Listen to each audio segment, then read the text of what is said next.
Greetings, cousins. Uncle Jesus here again. It's been a long time. Been very busy. Here's a little shot of the green drink for you. Check it out. If you can see that, that's real green drink.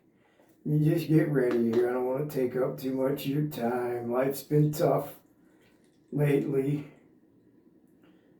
I had to water this down a third because this stuff is potent. This is a four herb tea. Mugwort, stinging nettle, mint, and sweet fern that I got upstate on my last fishing trip.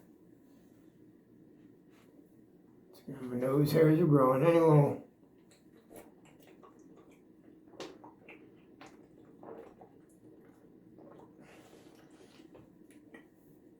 And just to let you know, part of the reason I threw up at the end of the last video was actually swallowed a sweet fern and got caught in my throat. That's why I had to, well, you saw it. There's a lid to this. Anyway, I don't want to take up too much of your time. I couldn't decide. I have so many. I'm just so confused and frustrated at people. I've been watching all your channels, the atheists included. You're so damn boring. You're all listening to the one-eyed farmers, whether they be religious or political. Whatever happened to your so-called skeptical minds? Boom. Anyway, yes, the one-eyed farmers are strong at work, just as they were back in Moses' day. It's modern-day Moses in disguise, right before your AI eyes. And Moses today has programmed it for you. But you won't feel it if you're in your comfortable chairs or on your pleasant hammock back in the farm. I'll try not to show my underwear right here. Don't want to cause no harm. Maybe you'll get to see it at the end. I don't know. I forgot my hat. Never mind. Anyway, I just wanted to challenge a few people's minds because I didn't know where to start. I just picked something out. It's an old, I figured, off-topic Bible. I'm not going to go to the Bible until later on. I'm going to tell you a story about an old cult, prehistoric Bible. And I want you to judge by yourself. Here it goes. And I'm not going to tell you what book it's from because I don't want to offend this religion. King Lamanaso. Now when Lamanaso had made an end of praying, the fire came down from heaven, consumed the burnt offering, which was a giraffe. Yes, a giraffe, because the people of this tribe believe the chakra, as many people do today. The throat chakra is the chakra of truth.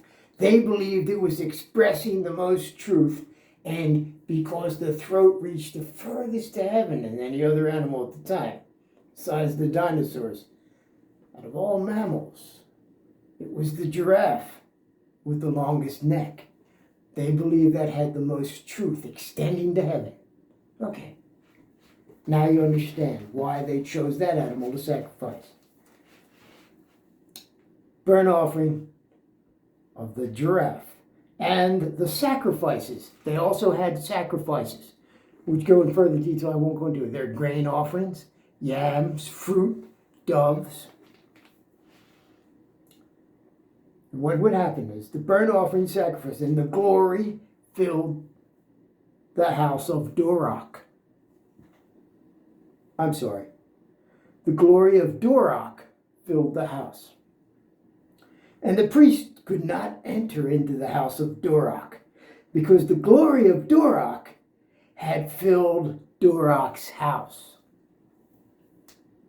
And when all the children of Ralisha saw how the fire came down in the glory of Durak upon the house, they bowed themselves with their faces to the ground upon the pavement and worshipped and praised Durak, saying, "For he is good. Durak's mercy endureth forever." So what this is about is King Lamanasseh. He was praying. We got finished praying. Fire actually came down from heaven. They saw it. It consumed the burnt offering giraffe. The fire was so strong, it consumed it. And the sacrifices that were laid on the ground around it, yams, fruit, doves. And it filled, the glory of Durak filled the house. They could just feel it. They could just feel it.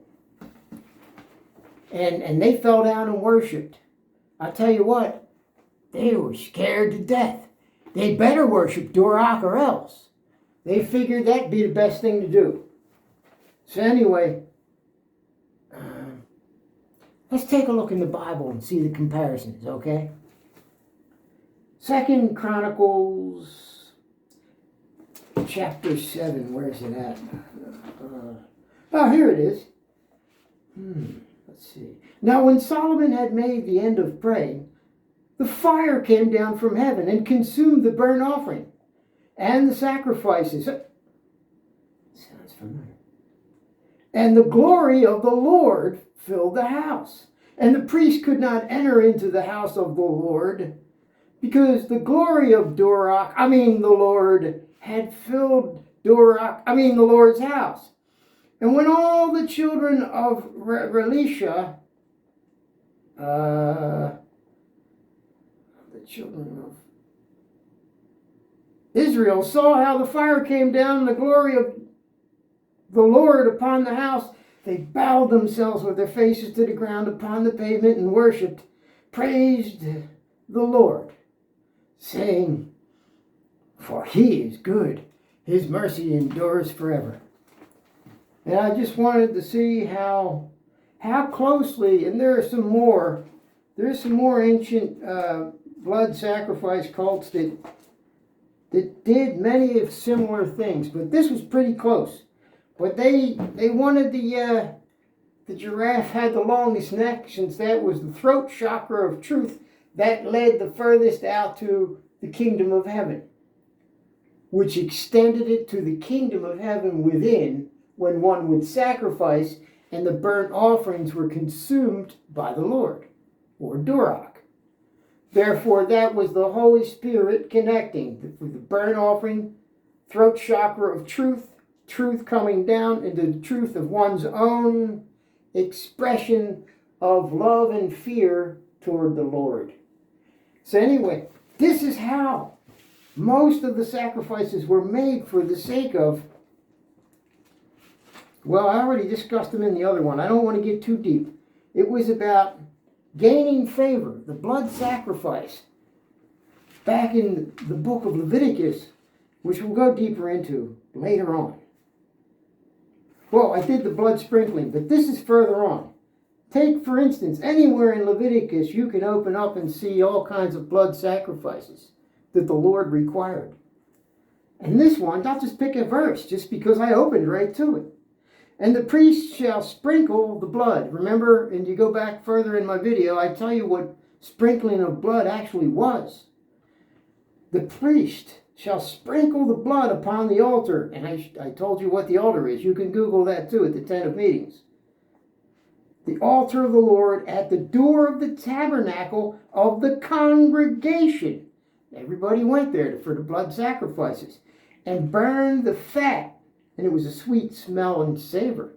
A sweet savor unto the Lord. Sometimes it says sweet smelling savor or sweet savor unto the Lord. And that's what they believed. They believed this was the way to get favor, gain land over your enemies, have good offspring, get rain, fight pestilence. So they also had prophets, and they had false prophets, but it's just too much for you. I read a little bit about that today. But I was just all over the place. UncleJesus was all over the place. Here's one in Psalms. Behold, how good and how pleasant it is for brethren to dwell together in unity. You see, that's what the Lord really wants. Let's see what Matthew 10 has to say about that. Matthew. Let's see what Jesus says here. Oh, here it is. He that loveth father and mother more than me is not worthy of me. And he that loveth son or daughter more than me is not worthy of me. And he that taketh not his cross and follow after me is not worthy of me. He that findeth his life shall lose it, and he that loses his life for my sake shall find it. Now you'll have many preachers saying what it's about, but let's go back to the beginning. We saw peace and harmony in there in the Psalms, but the first thing Jesus said here before the stuff I quoted here was,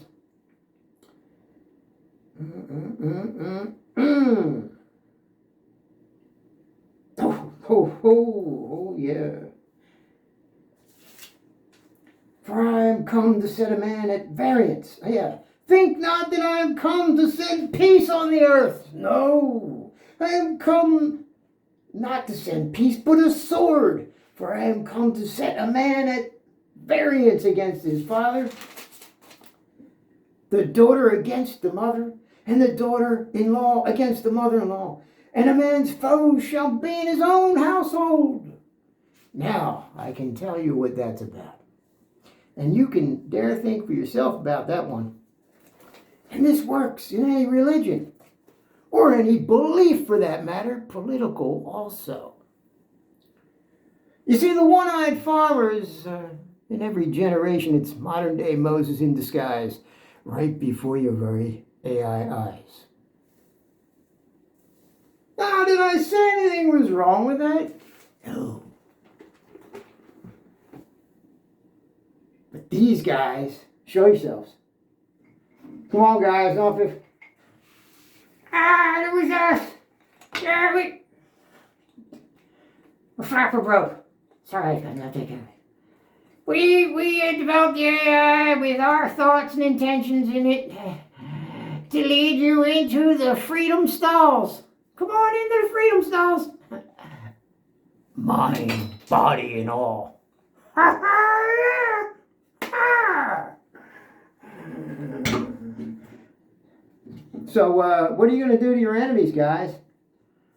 I don't know, maybe send them a virus like yeah, something like that. Let me just see. Maybe you need to check into your Kister bar. I'll do that. Take a look, let's see that. Yes. The Tallymen are figuring it out right now. I can see it in the AI sequence in the bubbles. Yes, you see that right there.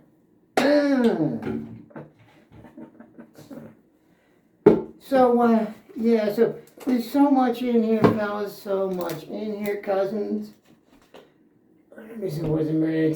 You see, the real story, I'll tell you what the real story is, but I feel so bad about it. This is why I haven't done a video for at least a week. Another week.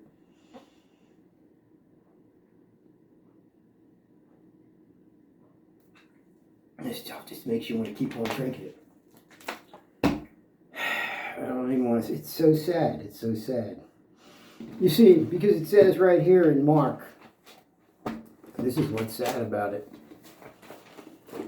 Most of my family still believes the same way. I was born up an independent, fundamental Baptist. Actually, the name is longer than that, but I'm not going to give it away.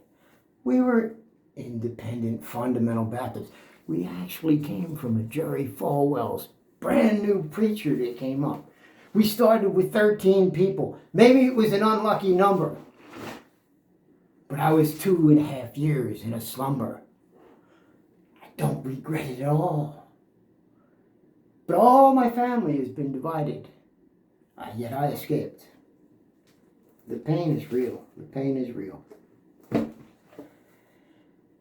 One of my family members that goes to church consistently was stung by a bee 3 weeks ago at the church service outside because of the COVID crap, okay? Outside still, stung by a littlest bee. He went back to church again the next week. But after that, hives started to form. And even after the doctor gave medicine and went to a doctor, the hives got worse. But he was praying. Let me tell you what it says in the book of Mark. By the way, it's added on even though it says the red Jesus letters.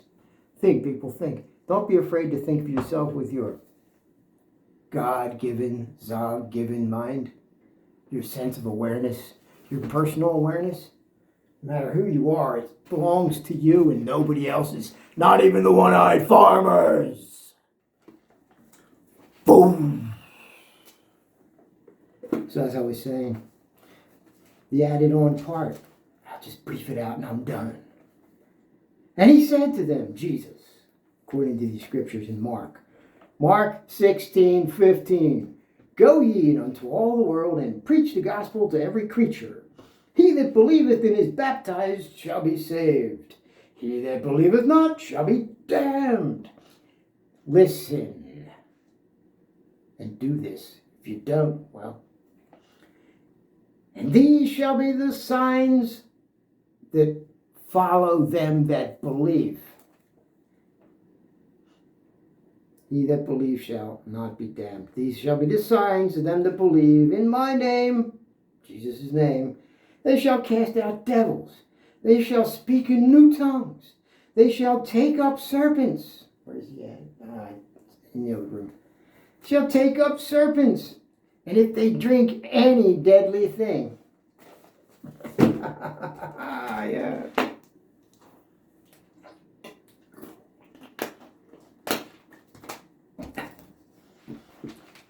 It won't hurt them at all. And they shall lay hands on the sick, and they shall recover. Shall recover. The ascension. So then after the Lord had spoken unto them, he was received up into heaven, and sat at the right hand of God. And they went forth, preached everywhere, the Lord working with them, and confirming the word with signs following. With the signs following. And that's when the Lord had spoken them, he was received into heaven and sat on the right hand of God. By the way, the passage from verse 9 to the end is not found in two of the most ancient manuscripts, the Sinaitic and Vatican, and the others have it with partial omissions and variations. But it is quoted by Irenaeus and Hippothamos in the second, they're impressive names, aren't they? Hippothamos in the 2nd or 3rd century. A collective term equivalent to the Sanhedrin, the Commons, not necessarily implying the 11 persons were present. That's why they had this added on. Afterwards, he appeared unto the 11, because other times they wrote down 12 when you knew Jesus was dead. Made a mistake. They said 12. But they made sure they put 11 here. So after the Lord had spoken to them, he was received up into heaven. Oh, where 11 implies a definite number of persons. He was trying to imply that there was only 11 because Jesus was killed. All right. So after the Lord had spoken unto them, he was received up into the heaven